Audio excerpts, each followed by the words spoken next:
போட்டீங்க. சரி, இதே மாதிரி அம்மா போட்டீங்களா?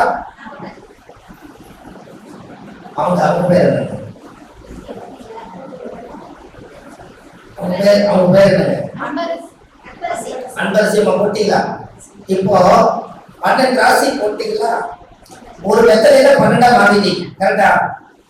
இந்த இடத்துல இப்படி ஆழம் பிரிச்சுட்டு ஏதாவது ஒரு இடத்துல ஓட்ட வரும்ல, அவங்க வெத்தலை எடுத்து கொடுப்பாங்க. அந்த வெத்தலையில ஓட்டை வருமா? அந்த ஓட்டை அது எந்த ராசியில போய் அந்த ஓட்டை நிற்கிதோ அந்த ராசி தான் உங்களுக்கு பிரச்சனை, கரெக்டுங்களா? அது அவங்களுடைய லக்னத்துக்கு அது எத்தனாவது ராசியோ அந்த ராசி தான் அவங்களுடைய மறைமுகமான பிரச்சனை போனா அங்கதான் அடங்கியிருக்கு. என்னங்கம்மா? அங்கதான் அடங்கியிருக்கு.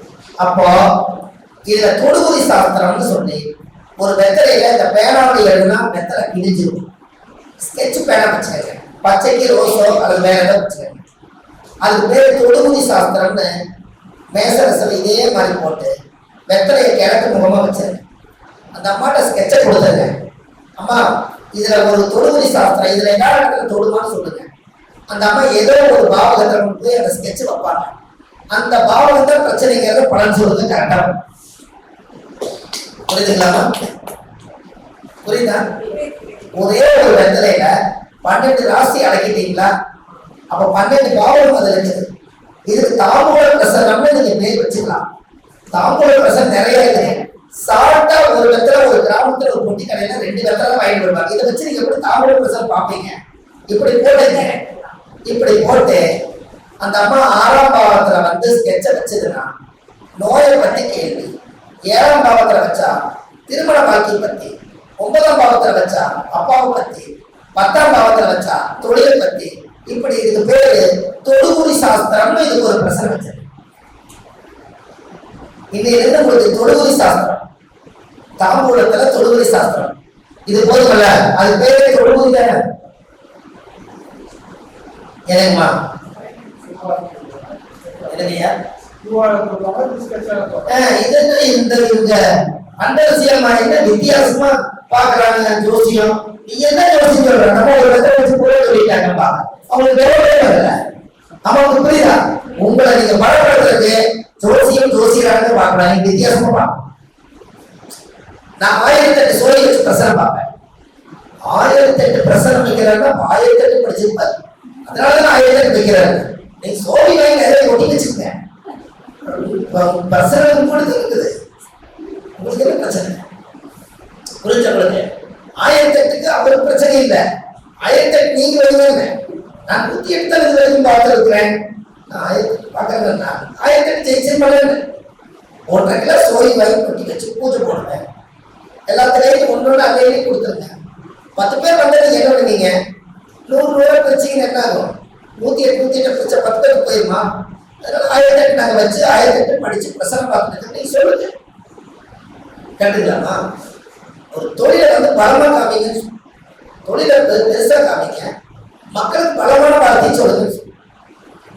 அப்ப அந்த வெத்தலை பிரசனத்துல அந்த நீங்க எந்த தொழிலை தொடராங்களோ அவங்களுக்கு அதிலேயே நீங்க வந்து இன்னும் சொல்ல போனா இந்த வெத்தலையில இந்த ஸ்கெட்ச் போடுறாங்க இல்லைங்களா, அதுக்கு நான் இன்னொரு ஐடியா சொல்றேன், அதை அப்படியே வச்சுக்கோங்க.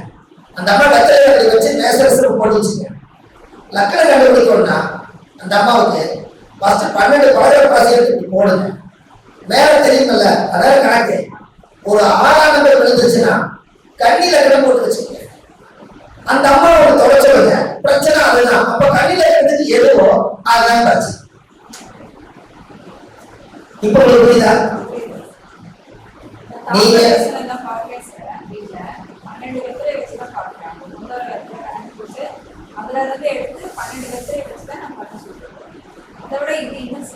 ரொம்ப சிம்பிளா எங்களுக்கு எல்லாமே ரொம்ப ஷார்ட்கட் தான். ஏன்னா சீக்கிரமா ஒரு விஷயத்தை கத்துக்கணும், சீக்கிரமா ஒரு விஷயத்துல இருந்து பலன் எடுத்தோம். அப்ப இதை வச்சு நீங்க 12 பலராசி இப்படி போடும் போது என்ன லக்கணம் இருக்குதோ அந்த லக்கணத்தை தூக்கி அவங்க ராசி கட்டம் போட்டு வச்சுக்கணும். இந்த வெத்தலை வச்சுக்க ராசி கட்டம் போட்டு லக்கணத்தை வச்சுக்கணும். அந்த மாதிரி எந்த பாவம் வருதோ அந்த பாவத்தை இன்னொரு மைனஸ் வச்சு இந்த லக்னத்துக்கு இத்தனை பாவம் அடிபட்டுருக்கு, இதுக்குண்டான கோயில் போயிட்டு வந்தா இதுக்குண்டான பிரச்சனை சொல்லுங்க, இதுக்குண்டான வேலையில முடிச்சு. அப்ப வித்தியாசமா பாக்குறாங்க அப்படின்னு எதிர்பார்க்கிறேன். தீப பிரசன்னம் அப்படின்னு தெரியும் உங்களுக்கு?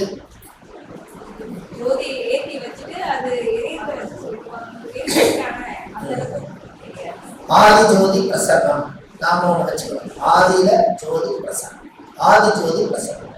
அப்போ ஒரு பிரசன்னம் வந்து ஒரு விளக்கை வந்து காத்து இல்லாத இடத்துல வச்சு அந்த விளக்கவே நீங்க பார்த்துட்டு இருந்தீங்கன்னா அந்த விளக்கு நல்லா எரிஞ்சிருக்கிற விளக்கு நீங்க என்னென்ன சொல்றீங்களோ அதை கேட்டுட்டு ஆடும். புரியுதுங்களா? சொன்னதுக்கெல்லாம் வலது பக்கம் ஆடும், நல்லது. இடது பக்கம் ஆடிச்சுன்னா நீ அந்த வழியில போகாதீங்கன்னு அர்த்தம். அதுக்கு பேரு தீப பிரசன்னம். ஒரு விளக்கை பத்த வச்சுட்டு ஒரு சைடே ஆடிட்டே இருந்துச்சுன்னா அவங்க சொல்லும் போது வலது பக்கம் ஆடிட்டே இருந்தா அவங்க சொல்றதே நடக்க போகுது. அந்த ஆத்மா சூரியன் சொல்ற பூராமே சொன்னதுக்கெல்லாம் இடது பக்கமே 4 முறை ஆடிட்டே இருந்ததுன்னா இந்த சகலம் தெரியலைங்க, போய் 48 நாள் கழிச்சு வாங்கன்னு சொல்லணும். சரியா? எப்படி? அப்ப இப்படி எல்லாம் ஜோசியத்துல சொல்லலாம் அப்படிதானுமா?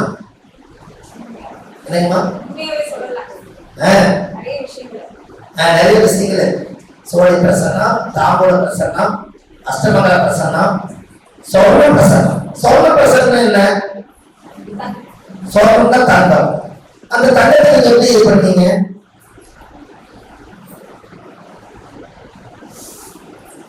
அந்த தங்கம் ஒரு குழந்தை கூடிக்கிறாங்க, குழந்தையும் தெய்வமும் ஒன்று கட்டுங்களா? அப்போ குருவில குழந்தை, குழந்தை கையில ஒரு தங்க காசு கையில் கொஞ்சம் பூவு 9 நவதானியம், அந்த தங்கத்துல 1 கிராம் காசு இதை கொடுத்து உங்க ஜாதகத்தை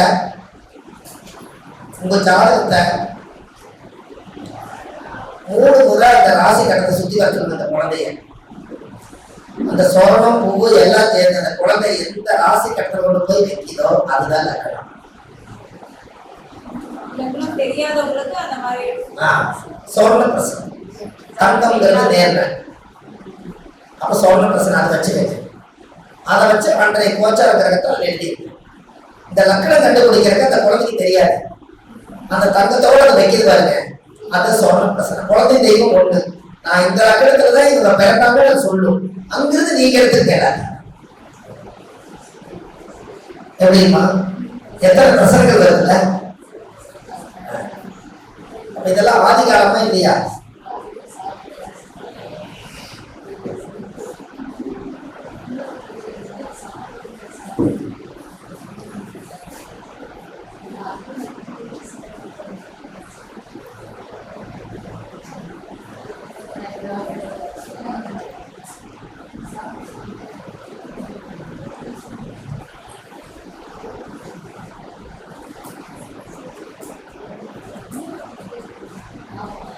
நேரம் போல தெரியல நினைக்கிறேன். மணி 5க்கு மேல ஆச்சு. இப்போ 5 மணி எத்தனை நிமிஷம் ஆச்சுங்க?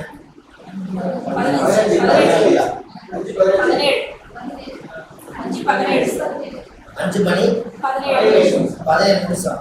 அப்போ கரெக்டா 6 எங்க விழுகும்?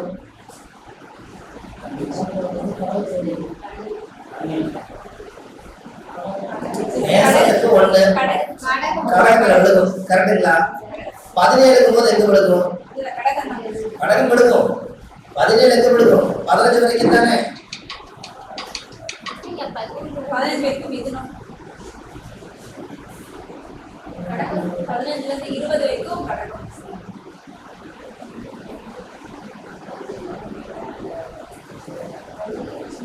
நீங்க கடகத்துலதான் இருக்குது. கடகத்துல புனர்பூச நட்சத்திரம் 17 நிமிஷம்னா 15 கழிச்சிருங்க, 2 நிமிஷம் தான் இருக்குது. அந்த 2 நிமிஷத்துக்குள்ள புனர்பூச நட்சத்திரம் தான் நிற்கும். புனர்பூச நட்சத்திரத்துக்கு அதிபதியா குருவுடைய நேரம் என்ன? அப்ப 4ஆம் இடம் உங்க கையில மஞ்சள் இருக்கா? 7ஆம் இடம்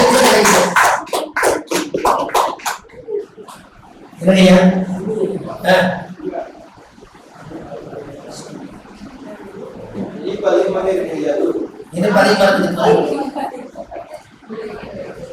எனக்கு அம்மா சரியா?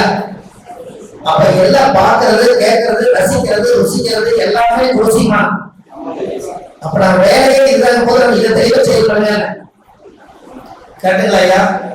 அந்தி சாயி பொழுதுல இந்த நேரத்துல நம்மளுக்கு வந்து ஒரு அருமையான ஒரு டீ கிடைக்குது. அந்த டீ வந்து ஒரு பெரிய விஷயம்.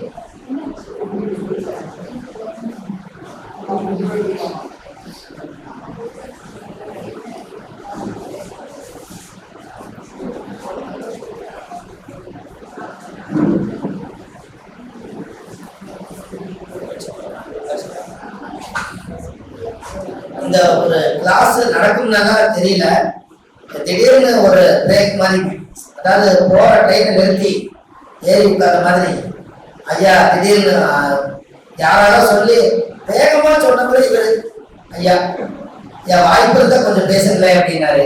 அப்படியே கொள்ளமா ஆரம்பிச்ச ஒரு 1/2 மணி நேரம் கிளாஸே ஆயிடுச்சு. எனக்கு நான் சொல்லியிருக்கேன், அதெல்லாம் ஒன்றும் பிரச்சனை இல்லை, நீங்க எத்தனை பேர் வேணாலும் படிக்கலாம். நம்ம 1330 பரிகாரத்தை உலகத்துக்கு எளிமையா கொடுத்துட்டு தான் புக்கு ரிலீஸ் ஆகும். அதுக்குள்ள யாரெல்லாம் கத்துக்கிறீங்களோ ரொம்ப சந்தோஷம். நாளைக்கு நம்ம ஏதாவது ஒரு மீட்டிங்ல சந்திச்சாலும் கூட ஐயா இந்த மாதிரி நான் சொன்ன பரிகாரங்கள் எல்லாம் நான் நிறைய சொல்லி நல்ல பேர் வாங்கிட்டுன்னு சொல்றீங்களா, அப்ப என்னுடைய ஞாபகம் வரும். அது ஒண்ணு போதும் ஐயா, அது ஒண்ணு போதும், வேற ஒண்ணு வேண்டியது. ஏன்னா அதுக்கு நம்ம இவ்வளவு உழைக்கிறோம். காசு பணம் இதுல இருந்து எந்த இதுவுமே வேண்டாம். எல்லாமே ஒரு நல்ல ஒரு இலவசமா மக்களுக்கு போய் கடவுள் கொடுத்த வரப்பிரசாதத்தை காசாக்க கூடாது. எளிமையான பரிகாரத்தை உலகத்துக்கு சமர்ப்பணம் பண்ணணுங்கிற ஒரு நோக்கம் தான். அப்படியே சொல்லி சொல்லி 400-500 பரிகாரம் வந்துருச்சு. இன்னும் உலகத்துக்கு கொஞ்சம் சொல்லிக்கணும்னா 1330 பரிகாரம் திருக்குறள் மாதிரி வந்துடும். நேற்றுக்கு கூட ஒரு புக் எழுதிட்டு இருந்தேன். கணவன் மனைவி யாராவது 2 பேர் பிரிஞ்சிருந்தாங்கன்னா அவங்களுக்கு திருவள்ளுவருடைய புக்கு, திருவள்ளுவருடைய திருக்குறள், தலைமை